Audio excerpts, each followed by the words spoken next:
السلام علیکم ناظرین، یوشا منی پھر سے آپ کی خدمت میں حاضر ہیں ایک نئے ولاگ کے ساتھ۔ آج ہم کچھ ایک 4-5 ولاگس کا خلاصہ آپ کے ساتھ شیئر کریں گے۔ یقین کریں جو سننے والے خبریں ہوتی ہیں وہ پورے دن میں کچھ 4-5-6 ولاگز ہوتے ہیں۔ ان میں اعزاز سید عمر چیمہ کا ولاگ ہوتا ہے، عمران شفقت صاحب کا ولاگ ہوتا ہے، اور گوہر باغ صاحب کر لیں، رضی دادا کر لیں، اس کے علاوہ کچھ 5-7 کالم پڑھنے والے ہوتے ہیں۔ وہ ساروں کا خلاصہ جو ہے نا وہ ہم کوشش کریں گے آئندہ سے کہ ہم آپ کو ایک ولاگ کے اندر جلدی جلدی سے بتا دیں، کیونکہ ظاہر ہے کہ یہ سب دانشور لوگ ہیں اور ان لوگوں کی یہ لوگ جو ہے یہ تفصیل میں بات کرتے ہیں، قانونی زبان میں بات کرتے ہیں، مشکل زبان میں بات کرتے ہیں۔ ہم لوگ آپ کو وہی باتیں انشاءاللہ بہت آسان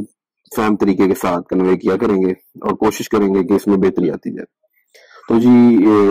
عمران شفقت صاحب نے ولاگ کیا ہے، وہ انہوں نے اس بات کے اوپر کیا ہے کہ آج کل 2 یا 3 بڑے بڑے کالم نگار جو ہے وہ آپس میں اس بات کے اوپر جھگڑ رہے ہیں کہ نواز شریف کو کس طرح کی سیاست کرنی چاہیے۔ وہ یہ فیصلہ تو نواز شریف صاحب خود ہی کریں گے کہ جس طرح کی سیاست ان کو کرنی چاہیے، لیکن وہ جو جھگڑا ہے وہ اس بات کے اوپر بیسیکلی ہو رہا ہے کہ کیا ان کو مفاہمت کی پالیسی اپنانی چاہیے یا ان کو فل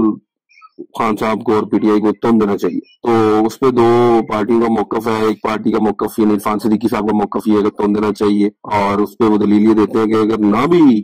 آپ کہیں کہ نہیں بھی تننا چاہیے تو بھائی جنہوں نے تننا ان سے منوا تو نہیں سکتے، تو اس لیے کوئی بات نہیں، ان کو اپنا کام کرنے دینا چاہیے، بڑے پائن ان کو تون کے رکھے اور ہم اپنی آرام سے سیاست کریں۔ جبکہ سہیل وڑائچ صاحب کا یہ خیال ہے یاسر پیرزادہ کا کہ مین اسٹریم پارٹی کو آپ اس طرح سے تن کے اور اس طرح سے ان کے ساتھ ہونے والی زیادتی پہ خاموش رہ کے آپ سیاست کو اچھے طریقے سے اچھی سمت میں آگے نہیں بڑھا سکتے، اس لیے آپ کو اس موقع کے اوپر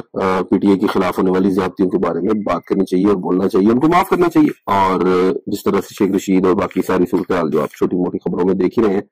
وہ سب کچھ ہو رہا ہے تو وہ نہیں ہونا چاہیے۔ تو یہ بیسیکلی سہیل وڑائچ اور یاسر پیرزادہ کا خیال ہے، اور عرفان صدیقی صاحب یہ کہتے ہیں کہ نہیں جی، وہ کیونکہ خیر سینیٹر بھی ہیں نون لیگ کے تو ان کا یہ کہنا مطلب میرے خیال میں بنتا بھی ہے، لیکن تینوں صاحبان جو ہیں وہ صاحب علم لوگ ہیں اور تینوں کی بات کو غور سے سننا چاہیے، اور دونوں موقف جو ہیں ان میں اپنا اپنا وزن موجود ہے۔ تو اب آپ ناظرین اس میں ڈیسائیڈ کریں گے کہ اس پہ کیا ہونا چاہیے اور نون لیگ کا جو سیاست کا رخ ہے وہ کس طرف کو جانا چاہیے۔ پھر جناب اعزاز سید صاحب اور عمر چیمہ نے آج بڑا اچھا ولاگ کیا یار، بہت مزیدار۔ اگر وہ دیکھ رہے ہیں تو ان کو میں شکریہ کہتا ہوں اور ان کے ولاگ کا خلاصہ بھی بیان کر دیتے ہیں۔ ولاگ میں انہوں نے یہ کہا کہ خان صاحب سے کوئی جیل میں ملاقاتیں کر رہی ہے، پرویز الہی صاحب کا بیان تھا، تو انہوں نے کہا کہ یار یہ تو پاسبل نہیں ہے، ہم نے سارے ذریعے سے اپنے کنفرم کر کے دیکھا ہے، تو بس نا وہ چھڈ دیتے ہوتے ہیں۔ پھر اس طرح کے ماحول میں نا جب کچھ بھی نہ ہو پاس تو پھر اس طرح کی بات کما کے نا ایسے پھینک دیتے ہوتے ہیں تاکہ کچھ چلو شاید کوئی کسی کے دل میں امید ڈال دے، سمجھ رہے نا بات آپ؟ کیونکہ ظاہر پرویز الہی صاحب اپنے آپ کو خان صاحب کا مطلب پہلا خلیفہ بھی تو دیکھ رہے ہیں، تو ان کو تھوڑا سا یہ بھی ہے کہ ذرا جو یوتھی ہیں وہ سوری تحریک انصاف کے جو دوست ہیں وہ جڑے بھی رہے صاحب، تو اچھی بات ہے، کوئی مسئلہ نہیں ہے میرے خیال میں ان کو کرنا چاہیے، لیکن اس میں کوئی حقیقت نہیں ہے۔ یہ اور یورپین یونین کو اتنے مامے چاچے نہیں ہے کہ وہ آپ کی ملاقاتیں کرنے کے لیے اڈیالے کے اندر آگے جناب مل کے جائیں آپ سے، اتنی ایسی کوئی چکر نہیں ہے۔ اچھا جی، دوسرا یہ ہے کہ دفتر خارجہ نے اب بیان دیا ہے کہ ظاہر آپ سب کو پتا ہوگا، دفتر خارجہ نے بیان دیا ہے کہ ہم اگر افغانستان سے دوبارہ کوئی حملہ ہوا تو ہم اس کا پوری طرح جواب دیں گے، اور اندر خان نے انہوں نے افغان حکومت کو جو کہ طالبان حکومت اس کو بتا بھی دیا کہ یار یہ جگہ ہے جہاں پہ تحریک طالبان پاکستان کے لوگ بیٹھے ہیں جو پاکستان میں کارروائیاں کرتے ہیں، تو آپ لوگ ان کو خود نکیل ڈالیں ورنہ پھر ہم لوگ آئیں گے پیچھے۔ تو اب یہ صحیح ہے یہ غلط ہے، یہ علیحدہ بات ہے۔ اور پھر کاکڑ صاحب نے بھی ایک بیان دے دیا، وزیر اعظم جو ہمارے نگران وزیر اعظم، انہوں نے یہ کہا کہ حالات پھر ہی بہتر ہو سکتے ہیں اگر افغانستان میں کوئی لیجیٹیمیٹ حکومت ہے، یعنی وہ اس حکومت کو لیجیٹیمیٹ نہیں سمجھتے۔ تو جناب اس کا مطلب ہے کہ اگر ہم ان کی طرف سے اسٹرائک کے نتیجے میں آگے ان کو جا کے پھاڑ دیتے ہیں تو یہ تو لڑائی ہے، لڑائی ہمیں کرنی نہیں چاہیے، جنگ کی صورت میں دونوں کا نقصان ہوگا، پلے دونوں میں کچھ نہیں ہے، فائدہ بالکل کسی کا کچھ نہیں ہونا۔ اگر کچھ کر رہے ہیں تو یہ کیا جا سکتا ہے کہ آپ کوئی تجارت بند کر لیں یار، ان کی سپلائیاں روک دیں، محصور جو بندہ قلعے کے اندر محصور ہوتا ہے اس کی سپلائی روک دیں گے آپ، تو ظاہر ہے مشکل ہو جائے گی۔ اب سارا سامان یہاں سے جاتا ہے افغانستان، اگر آپ وہ روک دیں گے تو امید ہے کہ جو ان لیجیٹیمیٹ حکومت ہے وہ بھی تھوڑا سا چکنے کے لیے لچک دکھانے کے لیے تیار ہو جائے گی۔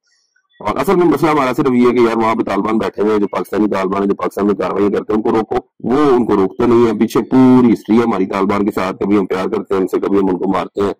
ویسے پیار ہی ہم نے زیادہ کیا طالبان کے ساتھ، نتیجہ ہمارے سامنے ہے۔ سرینا ہوٹل میں جا کے چینل فیض صاحب پیار دے کے آئے تھے ان کو امریکہ لے جانے کے بعد۔ تو اب جو ہو رہا ہے وہ پھر ظاہر ہے ہم ساروں نے کٹھے مل کے بھگتنا ہے، تو بھائی جان ہم بھگت رہے ہیں۔ اچھا اگلی بات یہ ہے کہ جناب انہوں نے یہ بڑی مزے کی بات کہی کہ ایک سینئر طالبان حکومت کے ایک سینئر وزیر ہیں جن کے پاس پاکستان کا شناختی کارڈ بھی ہے اور پاکستان کا پاسپورٹ بھی ہے، وہ پچھلے دنوں میں پاکستان کے پاسپورٹ کے اوپر سعودیہ میں عمرہ بھی کر کے آئے۔ اور یار یہ بیچارے جو 3-4 نسلوں سے یہاں پہ رہ رہے ہیں ان کو بھی پاسپورٹ بنا دو۔ یہ آپ اندازہ کریں ناظرین کہ یہ کتنی خوفناک بات ہے کہ 4 نسلوں سے یہاں پہ اس ملک کے اندر رہنے والا جو افغان شہری ہے اس کو بے دخل کیا جا رہا ہے کہ جی تم غیر قانونی تارکین وطن میں شامل ہو، اور وہاں پہ جو بندہ وزیر بنا ہوا اس کو آپ نے پاسپورٹ دیا ہوا۔ تو بھائی جان مہربانی کریں، بڑے لوگ ہیں، آپ ہاتھ جوڑ کے کہتے ہیں یار ان بیچاروں کے ساتھ جن کی چوتھی نسل ہے ان کے ساتھ ظلم نہ کریں، ان کا کوئی بہتر طریقہ کار نکالیں۔ پچھلے دنوں میں جرمنی نے، ہالینڈ نے، نیدرلینڈ نے، ساروں نے افغان جو شہری تھے وہ کافی بڑی تعداد میں ڈیپورٹ کیے، لیکن کوئی طریقہ کار ہونا چاہیے، اس کا کوئی ایک پورا میکانزم ہونا چاہیے۔ اور خاص کر کے یہ بات بڑی اہم ہے کہ افغان قوم کے ساتھ جو ایک اللہ واسطے کی دشمنی پالنے لگ گئی ہے نا ہمارے پنجاب کے دوست بھی اور باقی بھی سارے سندھ کے بھی، یار یہ نہ کریں آپ کوئی اس طرح، یہ وہ ہمارے لوگ ہیں یار، یہ یہاں پہ آ کے بیچارے کام کرتے ہیں، 4 پیسے کماتے ہیں، وہیں پر آپ لوگوں کے اندر یعنی کہ ہماری جو قوم ہے نا اس کے اندر ایک خاص طرح کا کیڑا ہے، اس کیڑے نے بس حرکت کی ہے کہ نہیں جناب افغانوں کو یہاں سے نکال لو۔ تو سر اپنے شعور کے ساتھ کام کیا کرے، بلا وجہ کسی کے خلاف اس طرح کی بات کر دینا اور بلا وجہ قوم کے خلاف پوری لیبلنگ کر کے بات کرنا یہ مناسب بات نہیں ہے، تو یہ نہیں ہونا چاہیے جناب۔ تیسری بات جناب یہ ہے کہ اٹک کے یہ بھی سید نے اپنے اس علاقے میں کہا کہ اٹک وزیر صاحب تھے ملک امین اسلم غالباً ماحولیات کے وزیر تھے، تو ملک امین اسلم صاحب کے بیٹے ملک شمشیر انہوں نے کہا کہ جناب ہمارے علاقے میں غازی بروتھا ڈیم بن رہا ہے اور ہمارے علاقے سے سوئی گیس یعنی گیس نکلی ہے، تو کیونکہ گیس نکلی ہے تو ہمیں اور وہ ڈیم بنا ہے تو ہمیں بجلی اور سوئی گیس میں اس کو کمپنسیٹ کیا جائے۔ تو اس کا تو جواب بڑا سادہ سا ہے کہ بھائی جان سوئی گیس سوئی سے نکلی تھی، ان کو ابھی تک گیس نہیں ملی، پورے پاکستان کو گیس مل گئی، ان کو نہیں ملی، تو آپ تھوڑا حوصلہ رکھیں، ٹھنڈ رکھیں، کچھ نہیں ہوگا، اتنے رام سے نہیں دیتے تھے، یہ پاکستان کی حکومت ہے، یہ ایسے تھوڑی ہے کہ آپ کو بس آپ ڈیمانڈ کریں گے مل جائے گا، ایسے نہیں ہوگا۔ تو لیکن یہ بہرحال اچھی بات یہ ہے کہ ملک امین اسلم صاحب نے اپنے علاقے کے اندر جو سالڈ ویسٹ مینجمنٹ کے بہت سارے اچھے کام انہوں نے کرائے ہیں شروع، جس کے لیے بہرحال ان کی تعریف کرنی بنتی ہے، لیکن یار یہ گیس اور بجلی میں جو حصہ نا یہ ریالٹی سر یہ ایسے تھوڑی ملتی ہوتی ہے، یہ وڈے پائن کے ساتھ بات کرنی پڑے گی، اور وہ بھی بڑا مشکل کام ہے، ظاہر وڈے پائن کا اپنا حصہ بھی تو ہونا نا۔ اچھا جی تیسرا ولاگ جو ہے وہ ہے قیوم صدیقی صاحب کا۔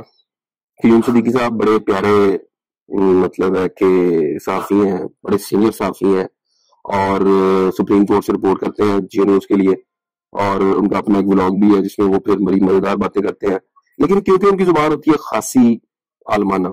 ہم لوگ یہ کوشش کیا کریں گے آئندہ سے کہ ان کے کالم میں سے آپ کو آسان ترین کر کے جو ان کا کرکس ہے نا وہ بتا دیا جائے۔ تو کرکس سر یہ ہے اس دفعہ کہ ان کے آج کے کالم کا کہ جو قاضی فائز عیسیٰ صاحب ہے نا وہ نا پچھلے چیف جسٹس کے جو کارنامے ہیں نا کرتوت ان کو ذرا سامنے لے کے آنا چاہ رہے ہیں، ہو سکتا ہے کاروائی بھی کبھی ہو، لیکن فی الحال تو وہ سامنے آ رہے ہیں کہ یار یہ کیا پوائنٹ کیا ہے انہوں نے، یار یہ بندیال صاحب نے یہ 2 سال کیس نہیں لگنے دیا، وجہ وہ بڑے اہم کیسز تھے، اگر آپ کو تفصیل چاہیے تو پھر آپ ان کا پورا ولاگ بھی دیکھ سکتے ہیں، لیکن اس وقت قاضی فائز عیسیٰ صاحب پچھلے چیف جسٹس کے اور پچھلے اللہ کرے کہ یہ سچ ہو جائے جو کہ بہت مشکل ہے کہ جو سابق D G I S I تھے جنرل فیض، ان کے اوپر بھی تھوڑا سا وہ پریشر بڑھانے کی کوشش کر رہے ہیں، چیزیں کرنے کی کوشش کر رہے ہیں، تو یہ جناب ایکشن ہو یا نہ ہو لیکن بہرحال ثاقب نثار صاحب، آصف سعید کھوسہ صاحب، جسٹس گلزار صاحب اور عمر عطا بندیال صاحب، ان کی جتنی بھی پرانی کاروائیاں نا ذرا ان کی فائلیں شائلیں نکال کے دیکھ رہے ہیں، چیک کر رہے ہیں کہ انہوں نے کیا کیا ہے، اور پھر اس کے بعد جب یہ باتیں آ رہی ہیں یار یہ کیس لگایا ہی نہیں، یار 2 سال پڑا رہا یہ کیس، یار یہ کیس تو فوراً حل ہونا چاہیے تھا، اور اب وہ کیوں 2 سال پڑا رہا، اور وہ سارے وہ یہ بھی ماننا ہے والے ولاگس کے اندر آپ سے ڈسکس کرتے رہیں گے۔ تب تک کے لیے مجھے اجازت دیجیے، دوبارہ آپ کی خدمت میں کل حاضر ہوں گے اور کچھ نئے ولاگس کے ساتھ، کچھ نئی باتوں کے ساتھ، ہلکا پھلکا سا ہم نے تڑکا دینا ہوتا ہے، ہم نے کوئی سیریس بات نہیں کرنی، بس سادہ سے طریقے سے ادھر ادھر سے جو خبریں آئی ہیں نا جو ویلڈ چیزیں ہیں وہ آپ کے ساتھ شیئر کر دیں، بس اتنا کام ہے۔ بہت شکریہ، اللہ حافظ۔